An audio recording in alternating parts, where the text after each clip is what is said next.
Hi, guys. Thanks for tuning in to another episode of the podcast. Today, we're going to be doing part two of what was our first recording. Unfortunately, we had some technical difficulties, so we didn't get any video for this segment. We've overlaid some footage of some of the events and some of the games that we've had at the club to help the guys over at YouTube who are tuning in from there. We hope you like what you see and enjoy the show. So this we have a segment in the episode here where we're going to talk about tactics, strategy, list building, or list types. So we're going to focus on basic list types, but I'm just going to introduce where this sort of comes from. Over the last probably, I want to say 18 months, of playing bolt action and being a TO, ranking highly within the event, I've been pulling together tactics and strategies specifically applicable within bolt action. Some of it is generic across wargaming as a whole, but most of it is specifically related down to bolt action. It's tips, tactics, ways to think about the game, and it's things that I've not found anywhere else, either online or being talked about. Things that are probably innately known in the sense that people can play with them and not actually realize the strategies or the tactics they're actually using, or not realize the mechanics that they're actually influencing. And so I've taken the time to actually break those things down and explain out what they are. So there'll be terms popping around like angle of attack, dice advantage, what it means to have turn momentum in your favor. Like, there's a whole bunch of things that right then, straight off those words, you're going to have no idea about what I mean. But when I explain them and actually go through it, you're going to go, oh, I totally understand what that is. But it's how to then leverage that in a game, how to actually to keep things, because everyone wants to play a game and generally wants to win. I'm not going to say always wants to win, but generally enjoys having a win. These things are just tips, tricks, tactics, strategies, things to give you an advantage edge that if you come across the situation or if you go to set your game plan up, you can look at it and go, I probably should consider doing this. It's not going to be right every time, but certainly over the time that I've been playing the game, pulling things together and sharing it with other people to help them play the game better, it's certainly made a big difference there. I mean, there's a lot of online tactics information around units, how to use specific unit types, or how to win using a certain type of list. This doesn't really touch on that much. It's more about how to actually leverage the mechanics of the game, how to set your army up so that it's balanced to be an all-comers list, or if you want to go completely the other way, what you need to do in order to play an aggressive list. Like the minute you find yourself on a defensive footing in an aggressive list, you're already at a point where you're potentially drawing or losing the game. So you can't afford to do that. But so that'll be a long project, I expect. But yeah, we'll drip feed this as it comes through, as it's refined, and we've got the first third probably written up that we can go through, and we'll drip that out and get those topics down. But today we wanted to talk about list types. So some of this is going to be very simple for people who have been into wargaming for a while.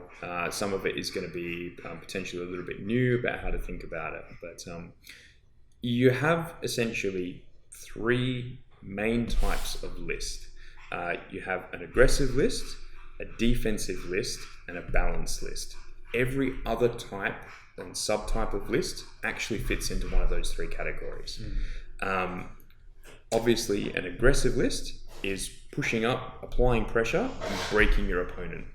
A defensive list is having your opponent come to you and they bounce off. They hit, but they can't break through, and you repel with a counterattack. And a balanced list has the ability to achieve both or neither.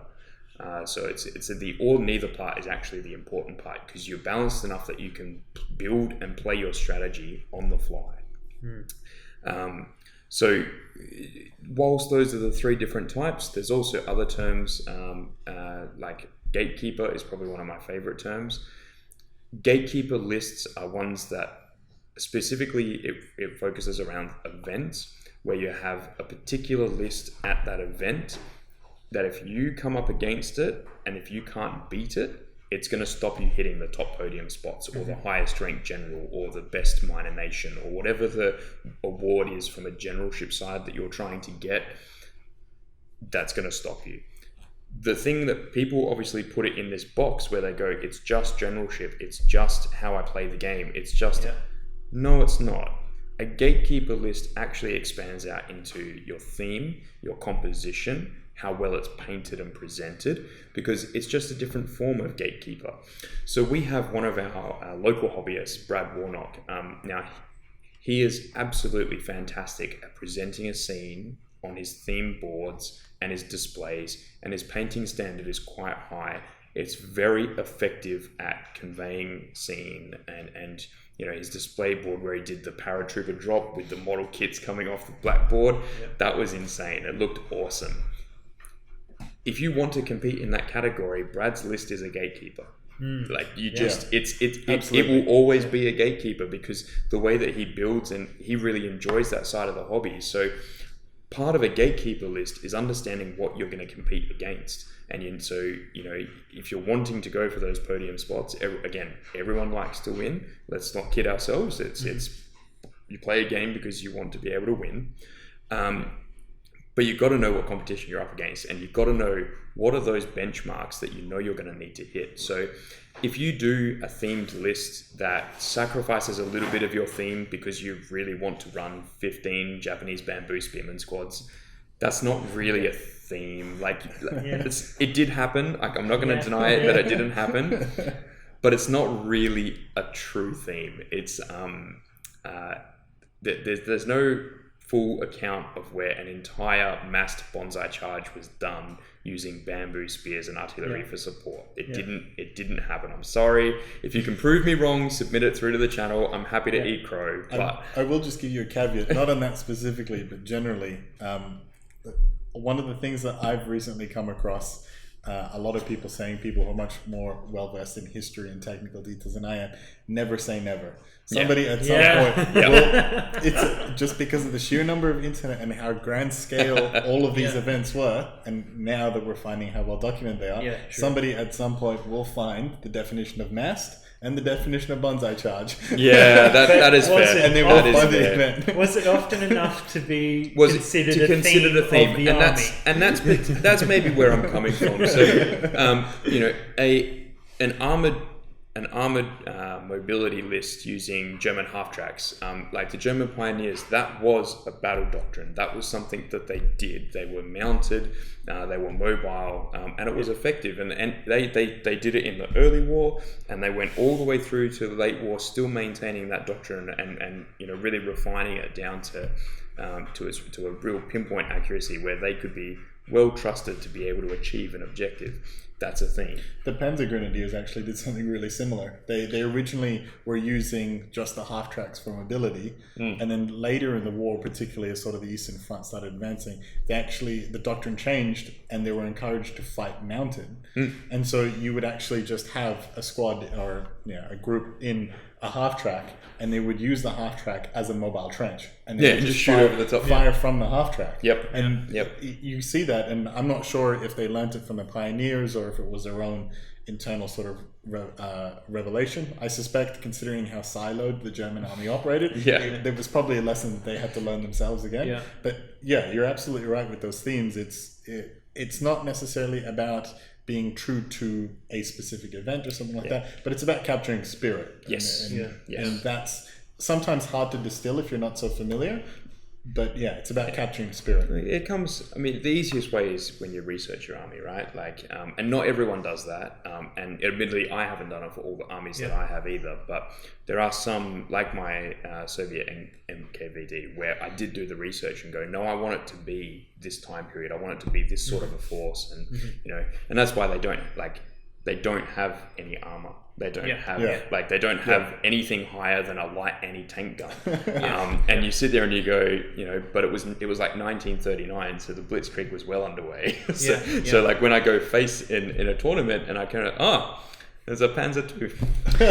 What am I going to do against that? So, it's just how it goes. But I chose a really cool theme over the parts that I could have put into that list. But that didn't necessarily limit you to say that this game is already decided. No, exactly right. Yeah. So, and I guess that's part of where the tactics and strategy comes into it as well. So, I took that early war, 100% inexperienced early war list, and I actually went 2 wins, 1 loss at that event, and I faced off against Tom's Polish cavalry, and beat him. To be fair, Tom is one of the guys from my regular gaming group as well, sure. And so I played against that list a lot. Yeah. So I knew what I needed to do. But yeah, you have to know how to use the tools that you've got in your army in order to get the most out of it. So I'm certainly not worried about taking any particular type of unit in the vise that it's bad.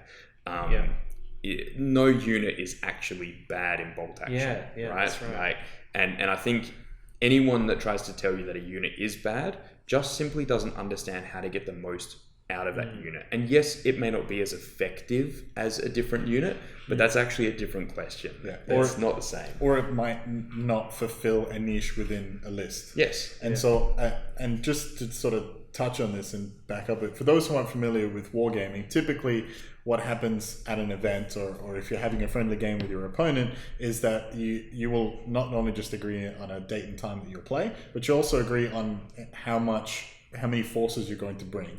And so then there's all units have point costs assigned to them. Yep. And then you have a budget. Let's say, for example, that if I was playing Jacob in a 1,000-point game, he and I would both have 1,000 points to spend on our forces, and it's dictated in the rule book about how many you can bring of which type. So when we're talking about list building, we're effectively talking about budgeting as effectively as you possibly can within that list if you're going for a competitive environment. Yes. It's about budgeting effectively. If it's about theme, then of course it's about how well can you capture that theme in your 1,000 points. And different armies have different point values for different vehicles and these kind of things. So, your heavier tanks are more expensive for you to buy, which means you can have less of them in your force and less of everything else to include them in.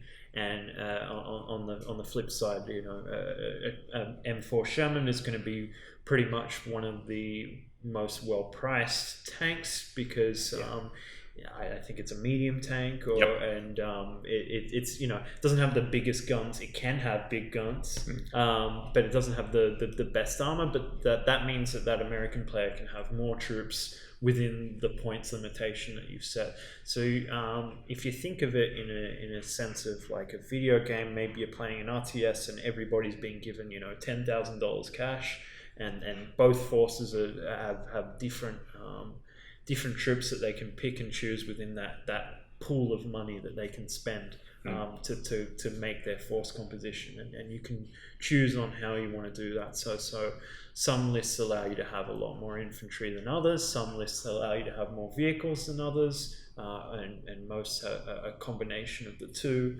and there are other things in there as well. You can call in artillery and airstrikes and have specialist units like flamethrowers, anti-tank snipers, mortars, big artillery pieces and these kind of things. So there are a lot of options in choosing what you want to spend, but they're not necessarily as a bad option. There are more effective options, and really those can relate to what the opponent is using more so than an all-comers. This is the perfect unit for every scenario, because you could invest in a lot of anti-tank and you might face an infantry force. You might face a tank, but it's a T60 light tank with like a little autocannon on it. Yeah, and that's another thing. So you've gone for a big anti-tank that's quite expensive, and the opponent has a very, very light tank that's 70-point autocannon. You've wasted that economy to buy those units. That's the only sort of instance in where things are trying to say that they're just it's not worth the value of paying for points. But other than that, that's very specific. Yeah, it is. A light tank is just as useful as a heavy tank, and a heavy tank is just as useful as a light tank. And then when you're having a look at the infantry themselves, all the units really, there's levels. There's inexperienced, you've got regular, and you've got veteran. So inexperienced units are more likely to die. They don't take cover as well, and they're actually worse at shooting. Yep. Veteran units are the most likely to stay on the field. The inexperienced costs the least, the veterans cost the most. Yep. But that doesn't necessarily mean that an inexperienced unit is bad and a veteran is good, because you can field more inexperienced troops for the same amount of points as veterans. So that neither is better. Correct. Yeah. Objectively better. Yeah. Objectively better, yeah. There are certain situations where you are on the board playing the game and you go, no, it would be better if these guys were veteran. But you know, but no, you're right. For the most part, that's why there's no such thing as a bad unit in bolt action, because the points equivalency across the board for all your different types of units is actually pretty close. There are some specific exceptions to that, but they're quite minimal, and they don't often see the table, to be brutally honest. But there's other things as well, like, you know, the way that the list structure is actually built in a reinforced platoon really also limits that, because you're going to sit there and you go, well, why don't I just take, you know, 4 Panzer IVs? I force Tiger Fear on everyone. I've got a really awesome set of guns. The tank's quite hard to hurt, you know, but it's tracked, so I literally can drive pretty much wherever I want. You know, what's the downside there? Well, firstly, the downside is you have 4 order dice. But the other part to it is, you know, you've got no ability to stay on an objective. Yep. You've got no way to actually harass infantry. And what I mean, but like, you have shots to harass infantry, but you don't have the ability to generate pin markers. You can generate 4 pin markers a turn. That's it. Yeah. That's not enough to slow your opponent down. You know, your opponent's going to have 3 to 4 times as many units as what you do. And sure, not all of those are going to be able to take on the tank, but they don't have to. Like, the thing is, like, you can actually not lose a single model, and I say this because it's happened to me, you can actually not lose a single model in the game and still lose the game. Yeah. Because if you don't fulfill the objective, if you don't chase down the guy that's got this top secret map, if you don't do the demolition before someone does it to you, you know, and we're just talking rulebook missions here, not modifications that we use at events or anything like that, but you can literally not lose a single trooper and still lose the game. But that's because everything is balanced. And also not too far from the truth either. There was a lot of cases, particularly in World War II, where in some very unfortunate circumstances, entire army groups were encircled. And it's like, doesn't matter how many you've got no supplies, you've got no food. Yes, you're in a target-rich environment because you can shoot whichever direction you like, but that's not usually going to end well for you. And sometimes sometimes it swings around a bit. Sometimes that you can get a breakthrough and that encircle position actually becomes like a defensive salient, but 9 times out of 10 you just get run around in circles and it's game over for you. Same happened in World War One, right? A lot of the static defenses got early on World War II, a lot of the static defenses got overrun. But a lot of those forts never fired a shot. And so and while that, you know, you might be saying, oh, that's a bit of a false equivalence, it's like, sure, but the point that we're trying to make is that sometimes killing your opponent is the worst thing you could be doing with that order dice or that turn. Absolutely. The acronym I always keep telling myself is, because I'm quite sort of bloodthirsty when it comes to war games. The acronym I keep telling myself is PTO, play the objective. So, and very rarely, particularly in event days, and you know, even if you use the word tournament loosely, very few of those missions have killing your opponent as a primary objective, even a secondary objective. Sometimes they come to tertiary tiebreakers, but very rarely is it the primary goal, because it, as we've sort of touched on here, if your event is focused around sort of kill points, that encourages a very particular type of competitive gatekeeping list to be built. Which is, you know, high toughness, high damage output, typically low mobility, will generally favor defensive lists, because, you know, bolt action is, you've got much more ability to kill your opponent at range that you do close up. And because of the way the close combat works, it can be very risky. Even what should be quite safe can actually swing the other way. So, and it's, you know, I'm sure, Dan, you've probably got something to say about this, as a TO, is the most fun game having 2 opponents line up and just sling rounds at each other across the table? Probably not. No, generally not. And it's and that's often, I get asked a couple of times by some of our members, either within the community or within the club, going, Why can't the event just be a simple stand-up and like meeting engagement, which is a basic deployment, a basic mission for killing the units, and setting it up that way. And I always answer in the ability to go, well, genuinely, because you normally pay for these tickets, right? They've got to cover costs and get things sorted. Would you genuinely want to pay for a game that you have played 90% of the time at home anyway? Yep.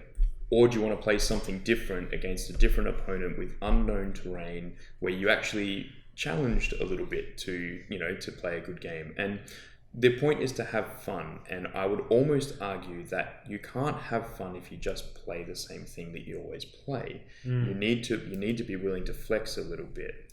So it's not that I won't include meeting engagement, but I might tweak it, or I might actually mean that the other 2 or 3 missions are ridiculously changed from what the rulebook recommends, and so you're going to need some sort of connection to what the game was like. So, but it's So, for example, with Panic, right? We're using this for a firefight mission. There is a larger scale version of this mission that will be rolled out into show for the bolt action event. So a little bit of a heads up for anyone that wants to know how this is going to go down. Pay attention. In firefight, you generally have 20 or less models, right? You don't have each individual man is his own guy. So you take 75% of your army, and you deploy it within 6 inches of the center line of the board. So if you go to the center point on the board and extend that to the left and the right, and then each model is placed within 6 inches of that line that you've just drawn on the table. So like a 12-inch corridor running 12-inch corridor that runs the length, right? So a few things that's going to immediately, people are just like, that is so close to start right next to each other. Like I can literally assault the other team ready to go. Well, you can, except for the rest of the rules. So in the first turn, the 75% that's been deployed, every model in that 12-inch corridor automatically foobars. You do not get a choice about it, and you can't voluntarily go down. So what that is going to mean is those models panic. Now, strangely enough, that seems to be the name of the mission. Yeah. Now, so what that means is you're either going to friendly fire, which in testing, yes, that really was not fun, but it was funny. The other models are obviously going to run away. Yeah. Now, once they run away, they can act as normal. It's fine. Then the next turn they're not affected. But the objective of the mission is actually to keep as many of those models alive from that 75%. Right. So you actually go from, instead of needing to kill your opponent, you need to hide while killing your opponent. In a firefight mission where each man is his own man, that's a very difficult task. And generally what's going to happen is the side that took more casualties to friendly fire in that first turn suddenly has to become the aggressor, because they are now one man down, and so they now need to go and get out some kills, which is a double-edged sword, because they'll go and get some kills, and now the other, where they're exposed, but now the other player is forced to be the aggressor. So you will have a tug of war between these two forces. So your initial positioning of your first models that you put down for the 75% is critical. You don't want to be stopped by running over or through obstacles, because you'll be stuck to 6 inches. You actually want to be able to run 12 inches, even if it means you're stuck in the open. Yeah. And you've actually touched on an interesting strategy there that I see a lot of players sort of do in the wrong way, and I won't pretend to sort of get it perfect every time either. But it's this idea that if you are losing, the safe play will only guarantee you keep losing. Again, rule of thumb and double-edged sword and all that. But the thing is, if you're losing and you're behind, now is not the time to be playing safe. Yeah. Because if you keep doing what you're doing and your opponent's already built a lead and they keep doing the same thing they're doing, the lead will either stay the same or it will get bigger. You need to do something different. Yes.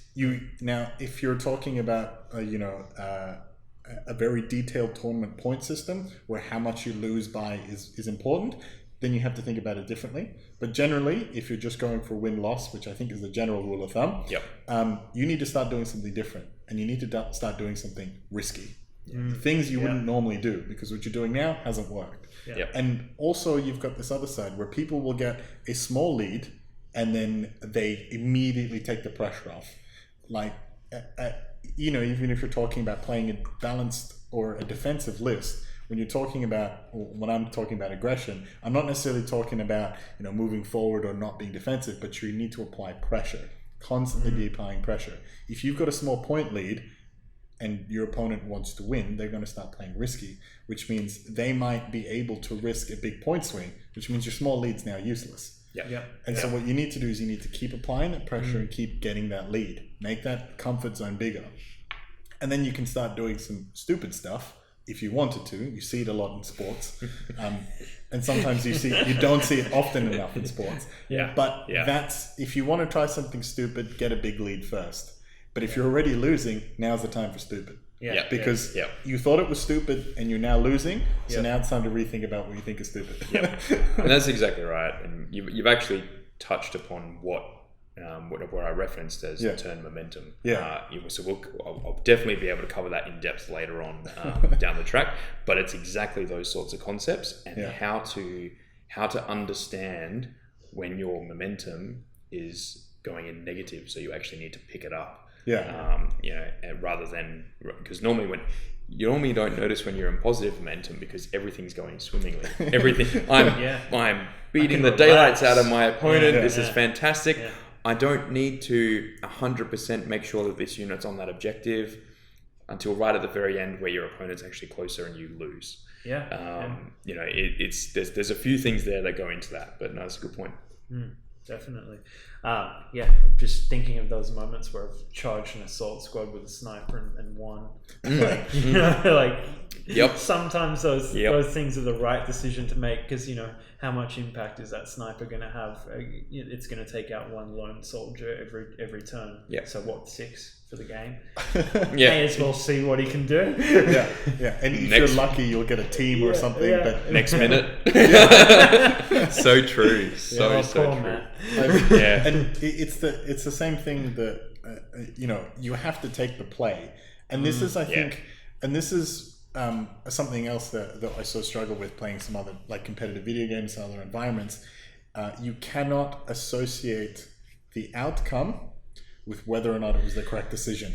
This is a mistake a lot of people make, and I do it all the time. Because of the element of chance and also the element of the execution, you can make the right call and the dice can screw you over, which is the nature of the game. There's nothing to be upset about there. You can make what is the right decision, but take the wrong execution steps. That's not related to the dice. A lot of people have a hard time identifying those ones. But most importantly, if you do something and it puts you in a worse position, that doesn't make it the wrong decision. For when you're first starting out, that usually is the case. But people don't sort of grow out of that, or maybe not grow out, it's not right. People don't think about their decisions critically, generally, right? Is you want to go, okay, was that the right play? What are all of the other things I could have done? I still think that was the right play, even though I'm in a 10 times worse position. That's what I needed to do. It's what I needed to try. And that's essentially your risk reward scenario, right? And so again, there's a section in the stuff that I've been writing to try and get that out of my head onto paper so that I can tell people, because you're right, people don't think about it. And so if I could throw one of the examples that I've got in my pack, which we'll cover when we get to it later, but so you have a building in the center of the board. There's a German 10-man regular unit in that building that has 1 Panzerfaust, 1 light machine gun. It's 12 inches away from that building. You've got a wall and a barricade, and behind that barricade is a 10-man veteran USA squad with a single bar. 2 inches further back from that is the half track that unit just got out from. Right? So in that situation, you've got one German unit in the building. The building is an objective, and you've got the Americans that are obviously moving up to try and take the building. It's turn 5. The Americans get the first dice that's pulled, and they move the half track up 1.5 inches. What does the German player do? Because they would have to advance out to use the Panzerfaust Correct. with that range. Yeah. So what's the right call? you stay inside. You stay inside, right? And you try to pin that US squad. Try and pin the US squad. Right? And so that would normally be the first response. The other option is, of course, you can go on ambush. Yeah. And you can wait for the US squad to do something, take them out, and then try and pick up the half track next time. But it's those sorts of risk rewards. It's, do I go on ambush? Do I stay where I am? Do I advance out? Now, oftentimes one decision will float up the top that you go, that's probably the right one. And that's the one you're talking about. If that half track survived, put some shots in and put a pin on you, then you've even got less chance of hitting. And so you're sort of, well, I'm stuffed. Like, I'm going to have to wait now. But if the half track was a little bit further, if they'd only moved, if they're 2 or 3 inches, you go, right, Panzerfaust out of the building, we're going to hit that, we're going to take the half track out. It's a different conversation. But those are the things that people don't think critically enough at the time. And so I've seen people go, well, I want to kill, I know that the half track's an easy kill, and this goes back to your bloodthirsty stuff. They go, I've got a Panzerfaust, I can get within 6 inches, I'm going to drop out, I'm going to take the shot, and I'm going to shoot at the Marines that are behind the wall, the USA that are behind the wall, and whatever I do to them is whatever I do to them. So you might kill the half track, you might miss, but you're not going to kill the Americans hiding behind cover. And all the Americans are going to do, because you'll be within 6 inches now, they'll just charge you, and then you're done. There's no way no one coming out of that. And then or move and shoot, because or move and shoot. They'll probably get the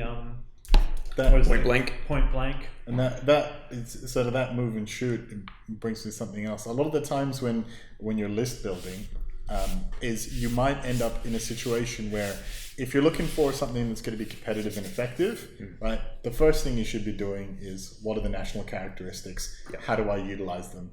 How do I build a list not necessarily centered around them, but that can take advantage of them? If you're playing USA and you put in LMGs in your infantry squads, rethink your list. If you're talking competitive, right? That doesn't say you can't do it, but if you do it, think very carefully about why. Because your LMG doesn't get the move and shoot bonus, or your LMG still suffers the penalty.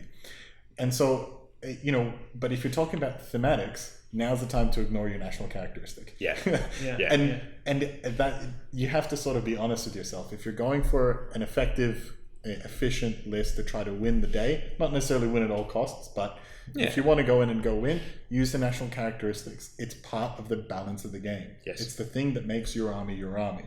And so use them. And I think I see a lot of USA players that I've come across will put LMGs in infantry squads. And, it's like, you know about your move and shoot, they don't get it. It goes, oh yeah, but this squad had it. And it's like, yep, fine. If you're going for a historical list, absolutely, spot on. Enjoy, be my guest. And then it's like, oh, but I'm sort of doing it for this event and I'm like hoping to win quite a few games. And it's like, you're bringing a disadvantage and a handicap to the table because you can't change your list once the game starts. No. And the one time that you're going to want that light machine gun to be a bar so you can move and shoot, so you reduce that penalty. It's going to come up. It's going to come up, and you're going to go, oh. I mean, I've done it before. Like my American paratrooper army, like they're all running bars. Not LMGs for any of the options they've got. But the purpose behind that is also because my American army is actually quite an aggressive list. And this is probably a good segue actually into what an aggressive list type looks like. So for me, and obviously feel free to chip in as well, guys, but for me, an aggressive list has at least 1 or 2 elements of high mobility. So you can be in a place where you need to be. It has a significant amount of not necessarily the firepower in terms of its ability to destroy something, but its ability to fire and just put pins across the board.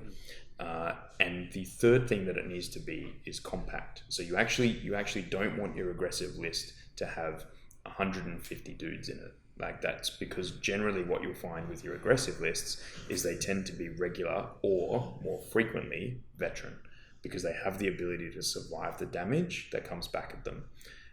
Now with those 3 things, when you've got them together and you're thinking about doing things, that starts to make your list quite aggressive. So my Americans that I've run, I had a Sherman M4, the one that we talked about before, a veteran Sherman M4. There's 282 points with the stabilizer. I did have the one where it's the weaker side armor and catches fire easily. So your base Sherman. Base Sherman. And if your vehicle has a gyro stabilizer and it's not veteran, rethink your list. Yes, yes. Yeah. That's classic for American players. I had a flamer team, a bazooka team. I had 2 units of 8 paratroopers with 2 bars in each. A engineer squad. They had the flamer team with them. Single half track, air observer team, and the HQ team. That doesn't sound like a lot, right? There's only 9 units. Yeah. But all of it was veteran, everything, including the half track, which surprised a few people. But as soon as it had pins on it and I started rolling 10s and running away, they were like, that's actually really annoying.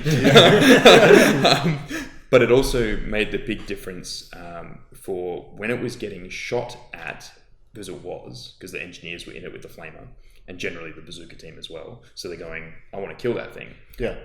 So it was taking pins. But being leadership 10 really negates those pins. It changes the odds quite significantly. Just out of curiosity, did you run a first or second lieutenant with that group? I ran a first lieutenant. Yeah, I'm finding that makes a massive difference. The list that I'm sort of played with at the moment is quite similar. I got 3 squads of 10, 3 squads of 9, and then pretty standard support weapons: HMG, bazooka, mortar, sniper, and a Sherman. I had a mortar as well. Thank you. Yeah, and I'm running a pack howitzer. Thanks for the tip on that one.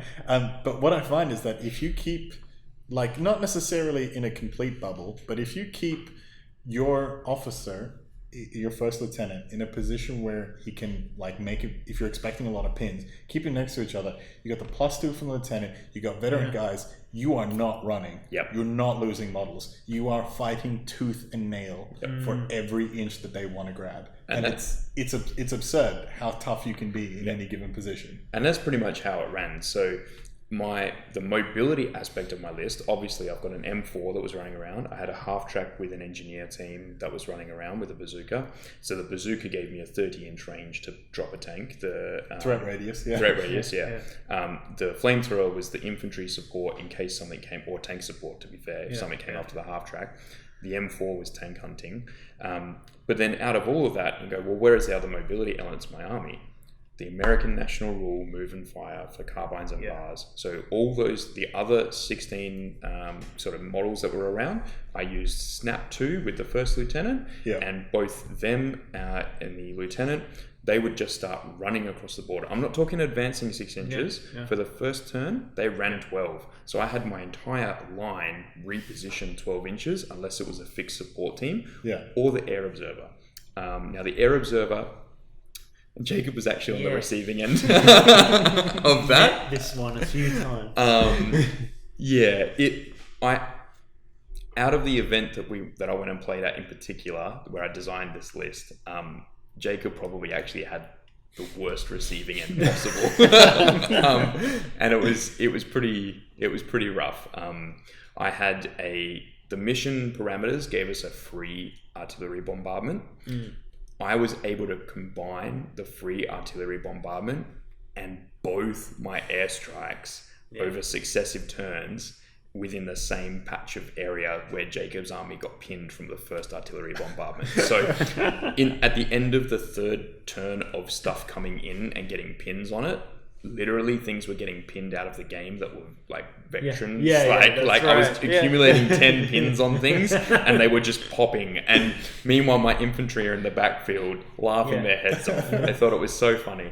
But it was the mobility and the firepower came from the fact that the air observer would come down and it would go, right, this point here on the table and this point here on the table. Everything within range of that is taking pins. It was added to by the fact that I had the bombardment, but even without the bombardment, it was being able to get those pins on things and then have the M4 Sherman go, right, I'm going to put my HE template down instead of my AT shot to get more pins on the units. And it was generating the pins to slow down my opponent while I advanced. But the whole army could basically move and shoot with no penalty. And it was terrifying. Yeah. So is there any time playing you? Now.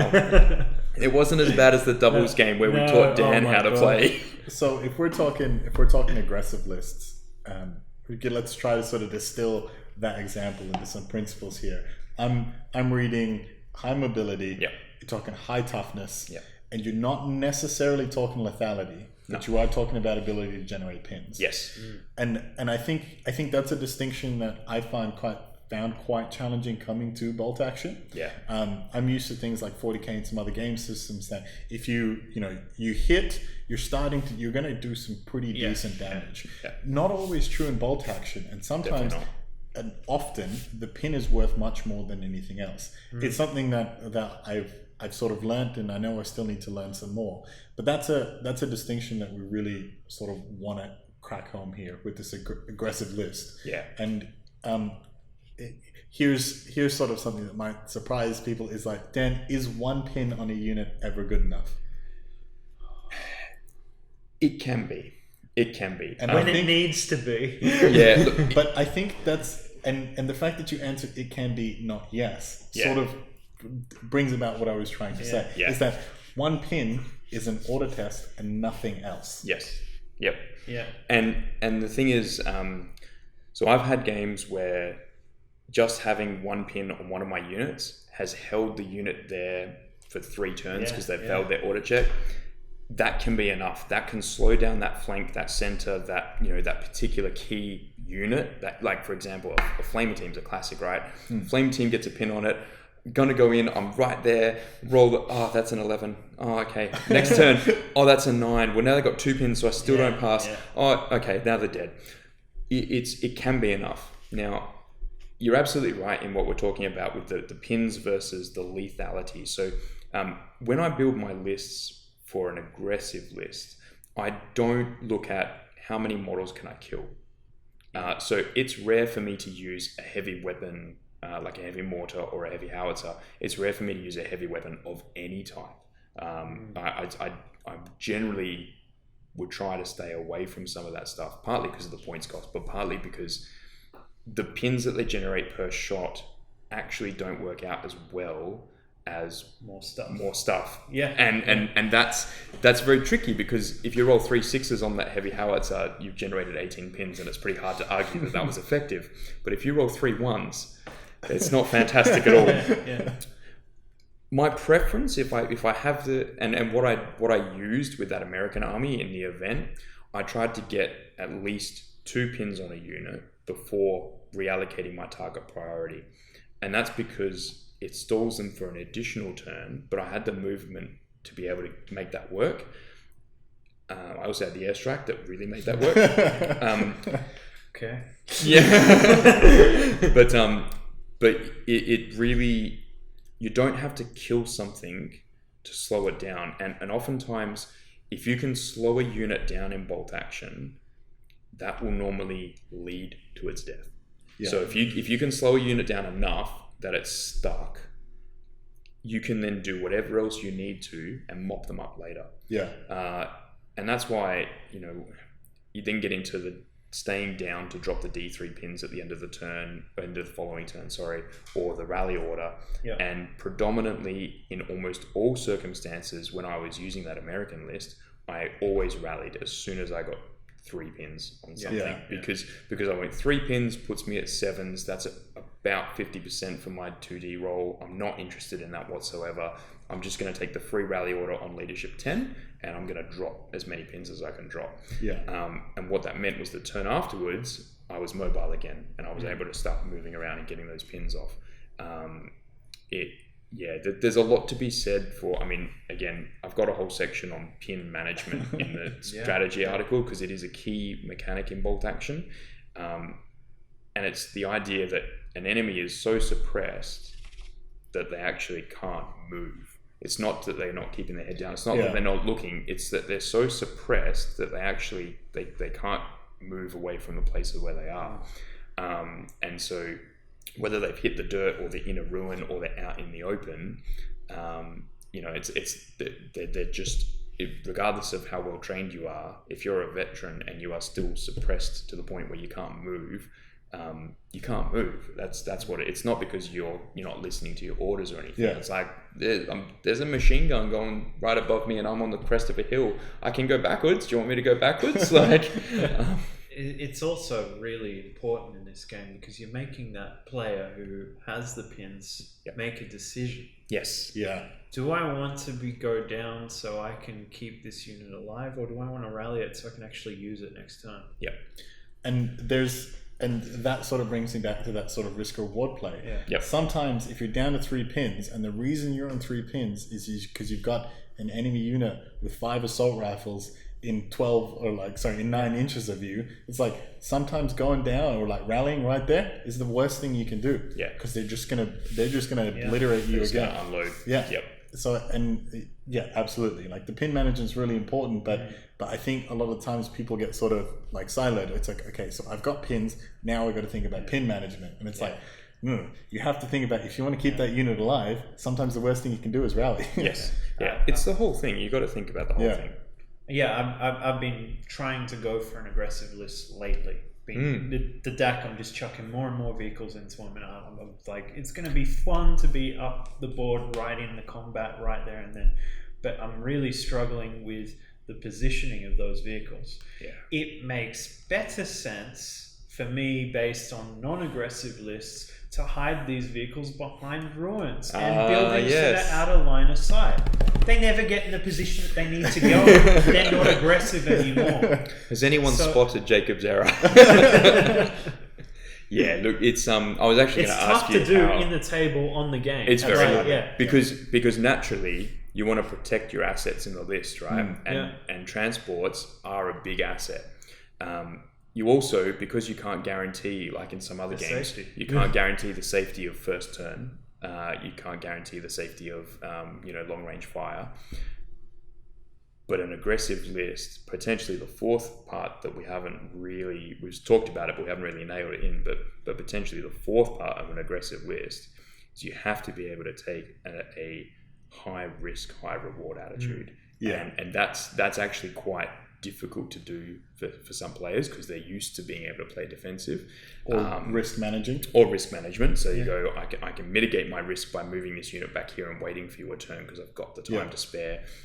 Whereas in an aggressive list, you go, no, I'm going to push towards you, and I have to. There's other things you can look at when we get to dice advantage, but if you're pushing a unit forward, you've got to do it confidently as in psychologically in your head. You got to do it confidently to go, if this goes pear-shaped, it's going to go pear-shaped and I'll have to survive.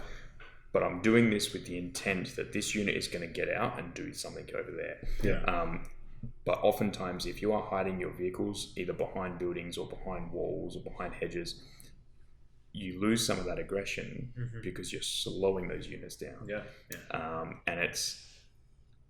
Sometimes you might, like if your opponent has an 88 that's in the middle of the board, sort of coming across at you, and you've only got one transport, okay, hide it. But if you've got an armored car, a tank, and say 3 transports and a motorcycle, motorcycle squad, you can put all of them out there. The 88's only got one shot. Target saturation. Saturation. Your opponent is going to have to choose one thing, and if you present a motorcycle, they're not going to shoot that because it'll have Recce. If you present an armored car, they may not shoot that because it could have Recce. So they're either going to shoot a transport, which then depends on what's in them, or they're going to shoot at your tank. Now, looking at it, the 88 to your tank, and you weigh a first turn shot, generally going to be a 50-50 or a 4+ or a 5+. You could weigh that up and you could go, I'm willing to let that ride. I'm willing to let you take a shot at the tank. If they go to shoot at one of your transports, depending on what's in it, you rest in the knowledge that they've taken the 88 and they've shot at one of your transports. It's going to go through it like, knife through butter, but your tank is going to be able to shoot at the 88. Or your tank is going to be able to go hunt their tank. And so you have to look at that situation a little bit differently. But absolutely, I would recommend for you, Jacob, target saturation up front. As hard as it is, don't hide them. But when you get their dice, move them and hide them. So you force your opponent to find them again. Another thing I've been struggling with that particular, well, there's variations on the list. Sure. I chuck in a lot of Recce vehicles. Yep. Deciding when they should run away and not is so damn hard. Yeah. It's because it's I'm moving these up the board with the anticipation. One of the things that you taught me that I should be looking to do is to get those very cheap motorcycle units right up to the gun shield of those anti-tank. Yeah, and just circle around them. Do advance moves around them to the arc that they're not in, and these kind of things. I've failed to get them to that point. Because there are other things that could very easily destroy them, and I'm going, if I Recce, I negate the shots at all, but then I've like wasted that turn of movement and these kind of things. These are things I really need to keep an eye on for aggressive lists and how to better achieve the result that I'm after. So what I would potentially recommend in that space, and now I'm understanding that you're going to discuss what I should be doing. Every single person I face is probably going to listen to this podcast and come up with a complete different strategy to face me. If you want to beat Jacob. So what you need to... Well, the thing is, the best thing about sort of how I view things and how I set things up is situational based on generics, right? So I'm not going to say, advance your model up 34 inches on the left flank. And it's not going to work like that. Yeah. What you should do is... Because I think what you're doing, if what you're saying at the moment is turn one, they're rushing up. Moving up. Yeah. So to be brutally honest, I'm still relatively new at using Recce Vehicles specifically. Yeah. I just 3D printed a BA64B, so that's likely to get some use in my Soviet list.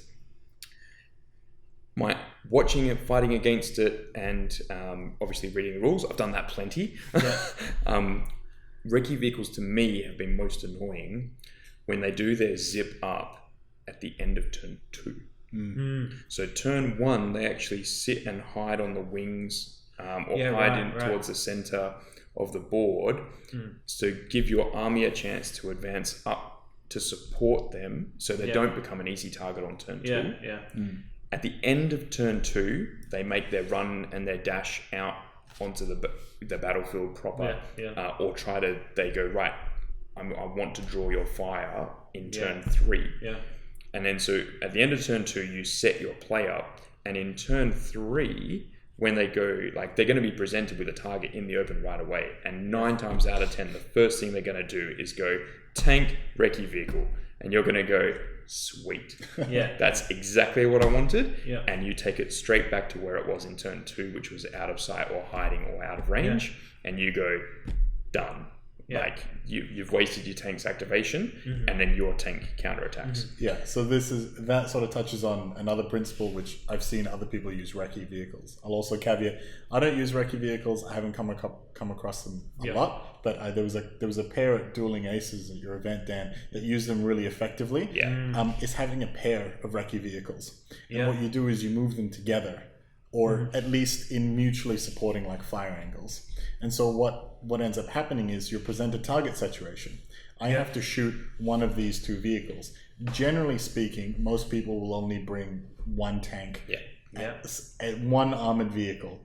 Sometimes you'll see a light tank, for example, and an armored car, but that's not as common.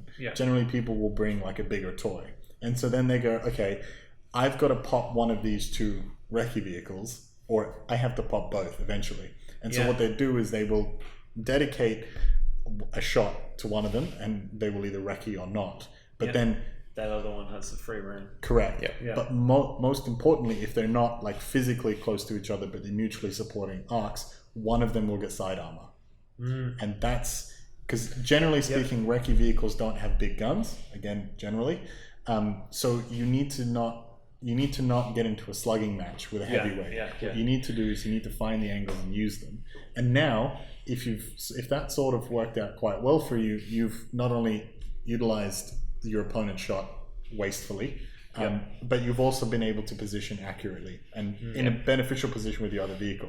Is use this hunter-killer mentality, right? If you're going for kills, have pairs. One of them's finding the enemy and getting them to respond. The other one's actually getting the kill. A lot of people will sort of combine hunter-killer into a single unit. Hunter-killer is separate. You need 2 elements. And so that's how I've seen Recce used extremely effectively. And then you can't keep up. If you're not sort of used to dealing with Recce and a hunter-killer pair, what you find is by the time you've sort of observed a target and decided to act and shoot, your opponent's already 1 or 2 or 3 decisions ahead of you, because they've got the flexibility of Recce. And so you end up sort of like spinning your wheels when all you're trying to do is take out an armored car, and it really frustrates you, and suddenly you can't make sound decisions elsewhere. Recce is really useful in pairs, and that's sort of the general principle for me when I think target saturation or presenting target saturation to my opponent is, if I'm going to present one thing, try to present something else that's similar to it. Force them to choose between the two of them. I will try my best to avoid having only ever one infantry squad that can be shot at. If I move one out to the front, the other one moves out as well. Because hopefully you're spreading pins, because again, one pin on 2 separate units is, especially veterans, is not as effective as 2 on 1. Again, general versus specific. If you're moving an armored car out, move another one, or a transport or a tank or something like that. If you're now, the categories are general, of course. If you're displaying a tank, something that can threaten a tank, display 2. If you've got a mortar, bring a light howitzer.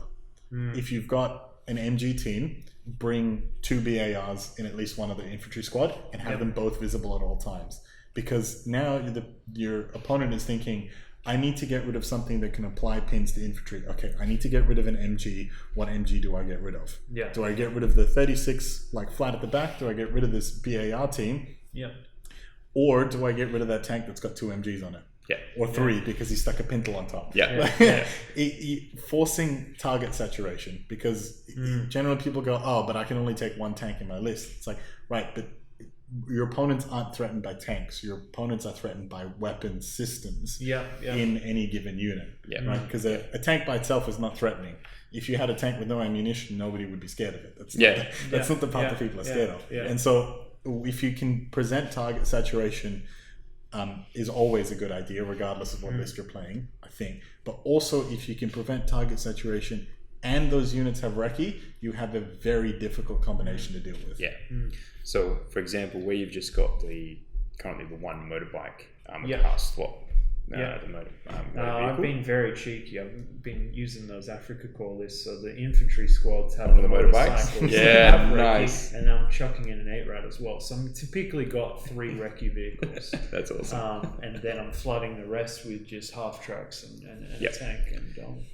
So I think because you've got those 3 units there, absolutely you can present the 3 options, you could split the motorbike off on the wing, right? So if you've got your 2 Recce on one side, obviously you need to pay attention with what your opponent's got on their field, but you could do 2 on one side, bike on the other.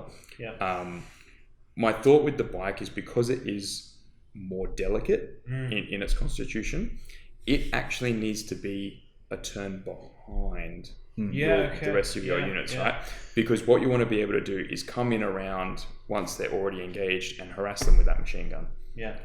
I've been using them the opposite way, that they have Recce, which is an additional save, and this is something that the enemy can focus on while my other troops are just running up, and that's probably not that's like a very defensive mindset to an aggressive force. You actually cross. It's ironic because you actually cross the line to them becoming a suicide unit, or you actually cross a line where you go, I'm sacrificial is the word I'm looking for. You're deliberately going to go, even though I've got Recce, I'm using this as a sacrificial distraction to buy my army the time to get up. Now that's actually not a bad thing, and an aggressive list can still work with that.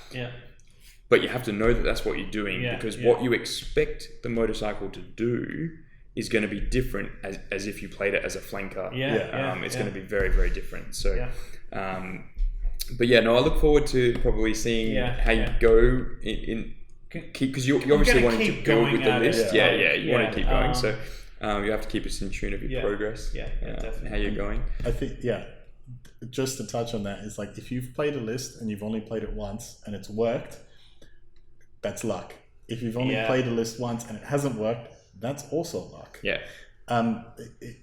as a general rule of thumb, I find that you have to play a list at least 3 times to start getting a real feel for what works. Yep.